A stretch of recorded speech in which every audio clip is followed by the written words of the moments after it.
What the fuck?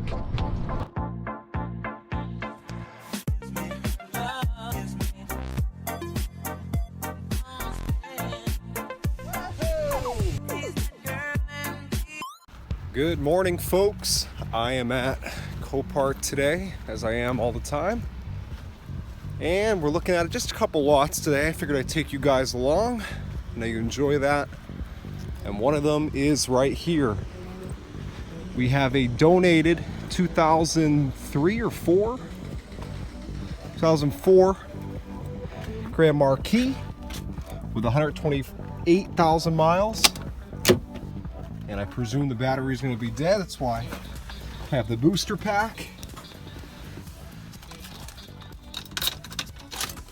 Oh, I guess I was wrong. It's an interesting touch. I guess that's factory because it feels like it's engraved in there. Wow, look at that.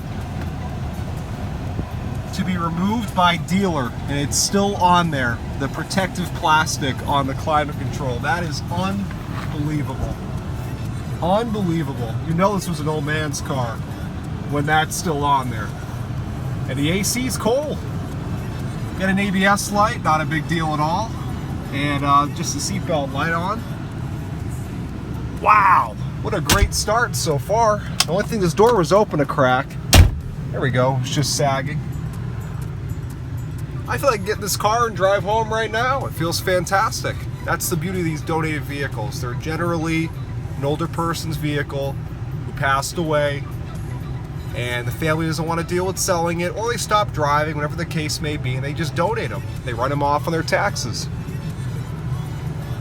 This thing runs peachy. Good oil pressure. Hopefully that fuel gauge works. It's going to be bad to have a full tank.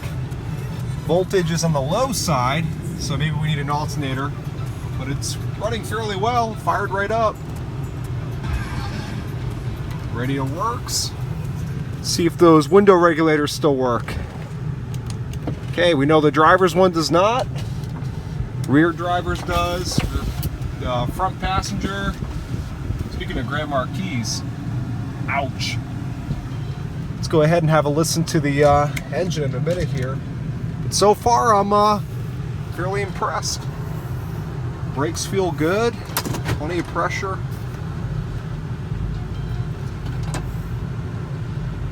Transmission's nice and quick and smooth, no hard thump. I'll be damned. Well, it appears that the hood latch is stuck. I've given it a real good tug. And usually the trick would be to tug on it while somebody's out here banging the hood. But that is, I don't even think that's disengaged at all. I think that is definitely stuck. Good thing that battery wasn't dead. We notice the rear suspension isn't sagging, so the rear bags are good. Or at least decent. A little bit of clear coat issues on the trunk. A little bit of clear coat issues over here. Typical South Florida situation. We got new tires in the front. This is not a bad car at all. Hopefully the bid stays low.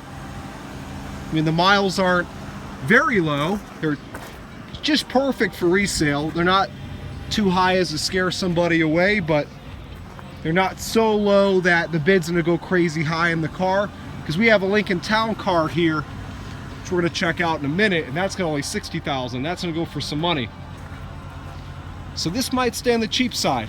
And again, it's not perfect cosmetically. Mostly just the clear on the trunk. The roof is just very dirty. Don't see any clear issues there, but it seems to run well. And again, we got cold air.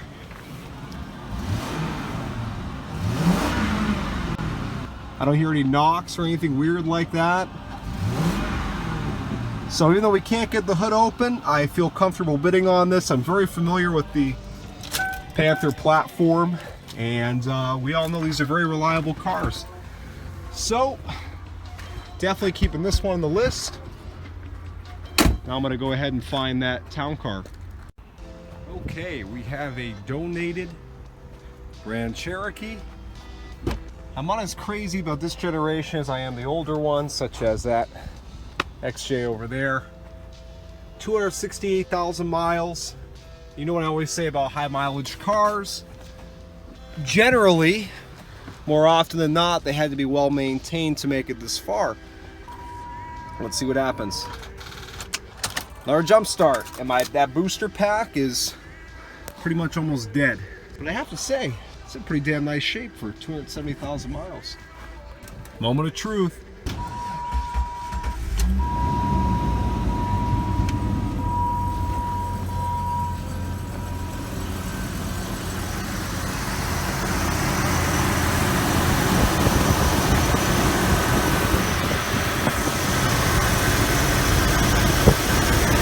Sounds very healthy. Don't hear any ticking or knocking. The engine looks very clean. I only have so many hands, so I'm going to put the camera down for a second, check the fluids, and we'll go from there. This Jeep is in really great shape for the year and the miles, and the tires are practically new on the rear. The fronts aren't bad. I've got an element over here. Let's see how that AC is doing. It'd be a big bonus, that blew cold.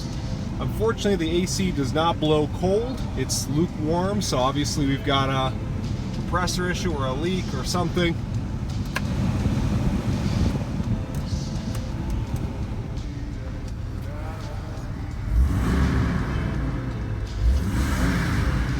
That engine sounds very healthy. I don't hear any ticking, nothing. Well, if the AC doesn't work, I hope the windows do, and it looks like they do. Let's see how it goes into gear.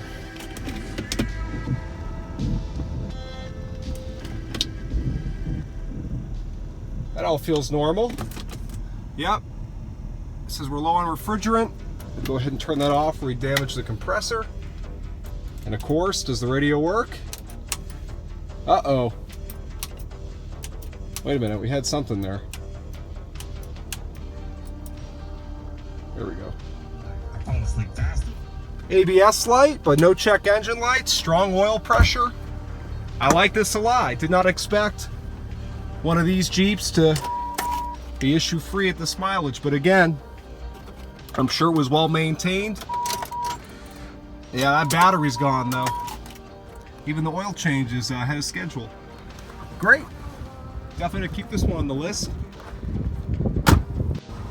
Now, I was going to film this Deville here because of this North Star, but I do always check these cars because a lot of the time, if it's the original owner who's elderly and the head gasket did fail, sometimes they'll change it. And what do old people do with their service records? They keep them in the glove box.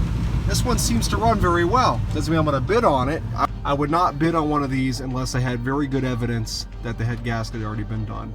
When the head gasket is done on these, for the most part, they're fantastic cars. I've owned a few with North Stars.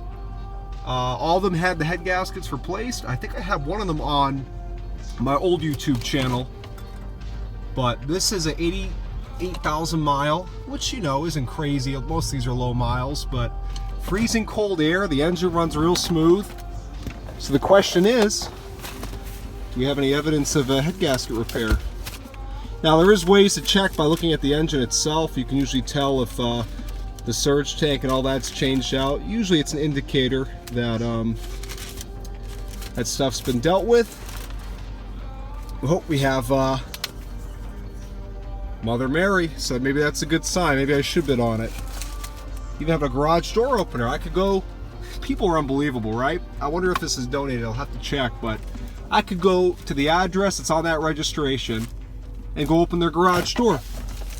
You think you'd be a little more careful before you send your car to auction. Now, granted, this car came from Connecticut, so it's not as likely as if it was here in Miami, but this thing runs real smooth and everything works. It's always so tempting to buy another one of these, but hey, wait a minute. I'll cover this up for a second.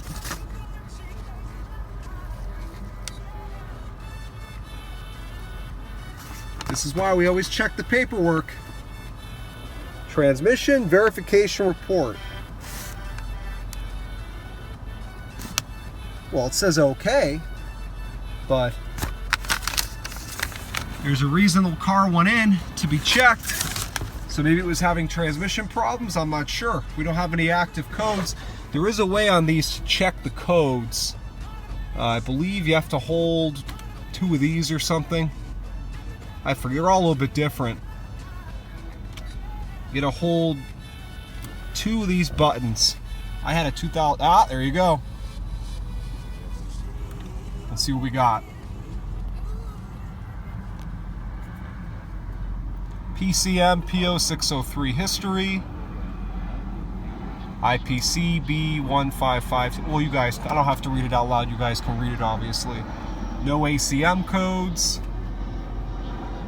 SDM B1147. So they're all history, but again, someone could have came in and cleared them. Could have been on 2 days ago. You never know. Now it's asking me if I want to clear the codes. I didn't mean to, but I just did. Okay, so we get the idea.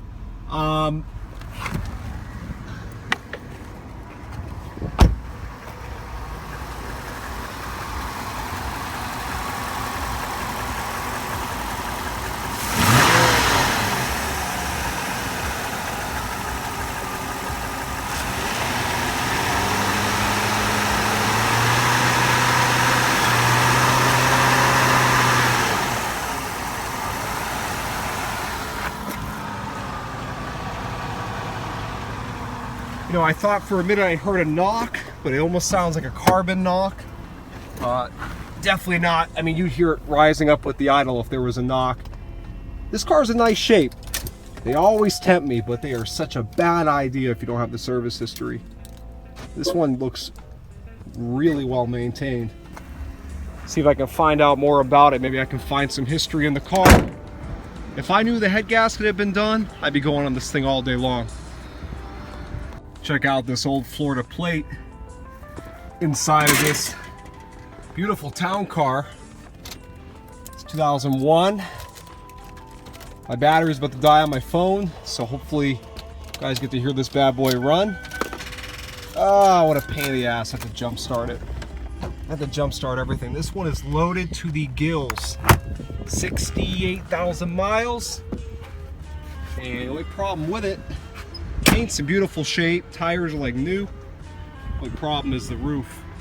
There's my Roadmaster over there. So, just a vinyl top, and then remove it and hope there's no mounting screws or anything underneath that, or you can just have it replaced. At least it's a small section. I'm gonna go ahead and jump start this off camera to save battery. All right, so the town car's got pretty cold AC, it's running well. But this is what I mean. This is truly an old woman's car. Was donated. I tell you guys this about all the cars that come in here. And I cannot believe Copart only left all this stuff in here. Personal information. I covered it up the best I could. They put it in an envelope with the lot number on it. It's like, throw it away, shred it. You got her handicap passes. You've got probably her key card to get into her condo here in Florida. Her medication list, God knows what's on that. Terrible, terrible, terrible to leave that in the vehicle. I mean, I guess if she's dead, it doesn't really matter, but wow, look at this. It's all still in the plastic. This thing is beautiful. So I'm definitely interested in it, but I know I'm not the only one. Look at this. You get all the granny stuff in the back. A hot patch, whatever this thing is. Unbelievable. It's a Cartier. That's why it has these beautiful seats. This is a beauty. I had a feeling when I saw the gold clock. And rear suspension, no, I thought it was sagging. It's not. It's running well. Definitely interested in this. Hopefully the bid stays low, because I'm sure it's going to need some going through. All feels good. Got a Fusion with Mustang wheels and some slight front end damage that was kind of repaired half-ass. This is donated, believe it or not. Fairly new vehicle. There must be something wrong with it. It better not be the goddamn battery. Finally.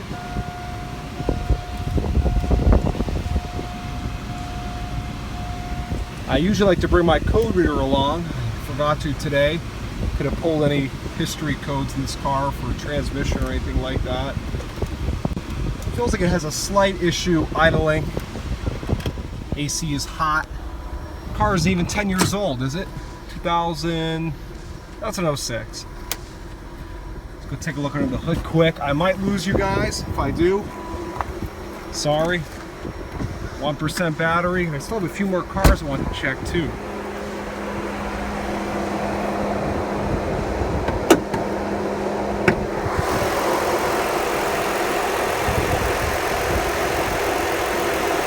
Seems to run all right. Matter of fact, the AC parts look new, so it's interesting that it's still blowing hot. They might not have evacuated the system properly when they recharged it.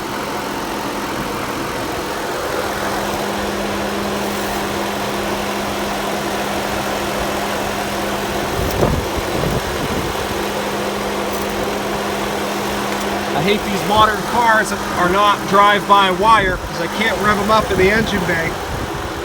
Listen to the engine. It's pretty nice with the Mustang wheels on it, I have to say.